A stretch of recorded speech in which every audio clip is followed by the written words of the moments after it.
L'Homo sapiens a-t-il réussi à franchir ce seuil critique pour finalement fonder des cités de plusieurs dizaines de milliers d'habitants et des empires de centaines de millions de sujets?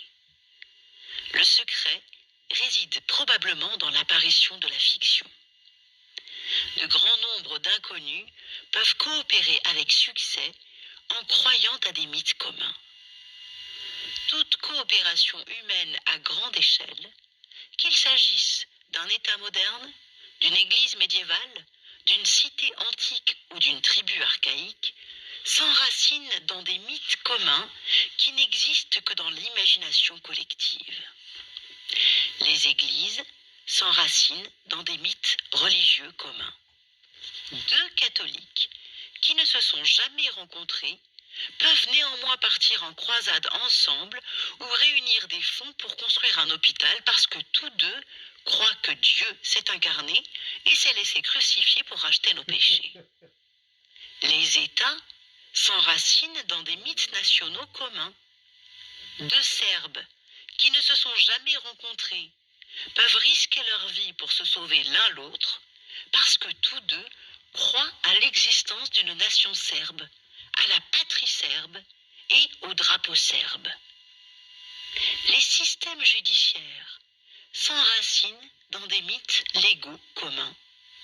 Deux juristes qui ne se sont jamais rencontrés peuvent néanmoins associer leurs efforts pour défendre un parfait inconnu parce que tous deux croient à l'existence des lois, de la justice, des droits de l'homme et des honoraires qu'ils touchent. Pourtant, aucune de ces choses n'existe, hors des histoires que les gens inventent et se racontent les uns aux autres. Il n'y a pas de Dieu dans l'univers, pas de nation, pas d'argent, pas de droits de l'homme, ni loi, ni justice, hors de l'imagination commune des êtres humains.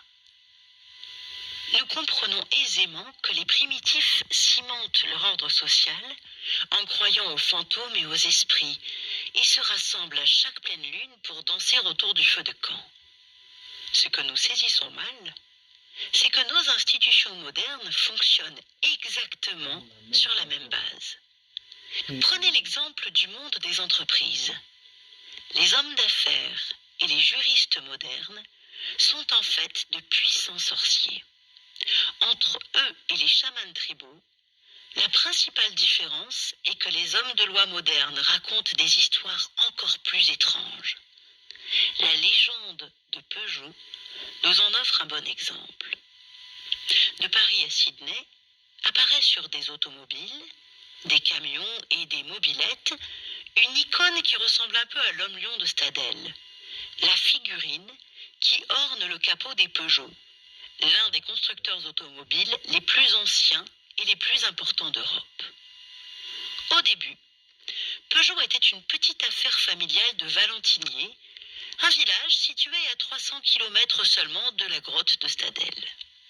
Aujourd'hui, la société emploie plus de 200 000 personnes à travers le monde, la plupart étant de parfaits étrangers les uns pour les autres. Ces étrangers coopèrent si efficacement qu'en 2008, Peugeot produisait plus de 1,5 million de véhicules pour un chiffre d'affaires tournant autour de 55 milliards d'euros. En quel sens pouvons-nous dire que Peugeot SA, nom officiel de la société, existe? Il existe quantité de véhicules Peugeot, mais les véhicules et la société sont deux choses différentes. Même si toutes les Peugeot du monde étaient simultanément mises à la ferraille et vendues au prix du métal, Peugeot SA ne disparaîtrait pas. Elle continuerait de produire de nouvelles voitures et de publier son rapport annuel. La compagnie possède des usines, des machines et des showrooms, et elle emploie des mécaniciens, des comptables et des secrétaires, mais tout ceci réunis ne font pas pour autant Peugeot. Une catastrophe pourrait tuer chacun de ses employés, détruire toutes ses chaînes de montage et les bureaux de ses dirigeants. La société pourrait malgré tout emprunter, embaucher de nouveaux employés, construire de nouvelles usines et acheter de nouvelles machines. Peugeot a des dirigeants et des actionnaires qui ne constituent pas davantage la société. Tous les dirigeants pourraient être écartés, toutes les actions vendues, la compagnie n'en demeurerait pas moins intacte. Non que Peugeot SA soit invulnérable ou immortel. Si un juge devait ordonner la dissolution de la compagnie, ses usines resteraient debout et ses ouvriers, ses comptables, ses dirigeants et ses actionnaires continueraient de vivre, mais Peugeot SA disparaîtrait immédiatement. Bref, Peugeot SA semble n'avoir aucune relation essentielle avec le monde physique. Existe-t-elle vraiment ? Peugeot est une création de notre imagination collective. Les juristes parlent de fiction de droit. On ne saurait la montrer du doigt. Ce n'est pas un objet matériel. En revanche, elle existe en tant qu'entité juridique. Au même titre que vous et moi, elle est liée par les lois des pays dans lesquels elle opère. Elle peut ouvrir un compte en banque et posséder des biens. Elle paie des impôts. Elle peut être poursuivie, même indépendamment des personnes qui la possèdent ou qui travaillent pour elle. Peugeot appartient à un genre particulier de fiction juridique, celle des sociétés anonymes à responsabilité limitée. L'idée qui se trouve derrière ces compagnies compte parmi les inventions les plus ingénieuses de l'humanité.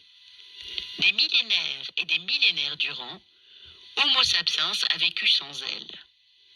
Pendant la majeure partie de l'histoire, seuls ont pu posséder des biens des hommes de chair et de sang, du genre qui se tient sur deux jambes et a un gros cerveau.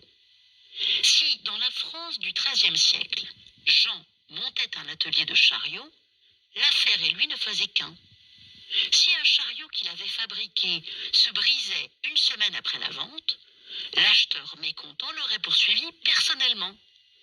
Si Jean avait emprunté 1000 pièces d'or pour monter son atelier, puis fait faillite, c'était à lui de rembourser en vendant ses biens personnels, sa maison, sa vache, sa terre.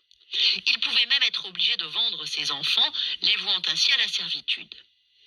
S'il ne parvenait à couvrir sa dette, il pouvait être jeté en prison par l'État ou réduit en esclavage par ses créanciers. Il était totalement comptable, sans limite, pour toutes les obligations contractées par son atelier. Si vous aviez vécu à cette époque, vous y auriez probablement réfléchi à 2 fois, voire beaucoup plus, avant de lancer votre entreprise.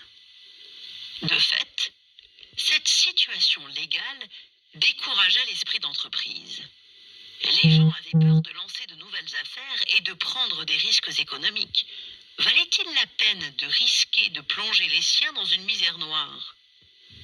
De là vient que l'on se mit collectivement à imaginer l'existence de sociétés à responsabilité limitée.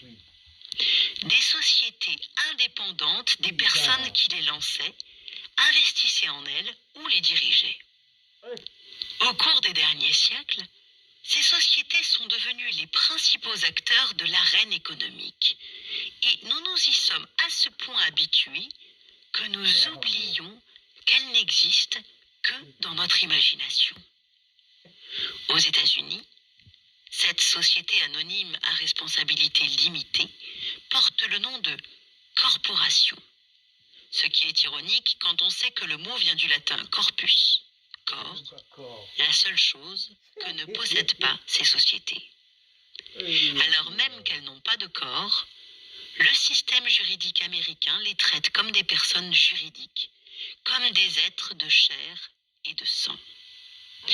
Tel était aussi le cas du système français en 1896, quand Armand Peugeot, qui avait hérité de ses parents un atelier produisant des ressorts, des scies et des bicyclettes, décida de se lancer dans l'automobile. S'il donna son nom à la société, celle-ci resta indépendante de lui. Si une voiture tombait en panne, l'acheteur pouvait poursuivre Peugeot, mais pas Armand Peugeot. Si la société empruntait des millions avant de faire faillite, Armand Peugeot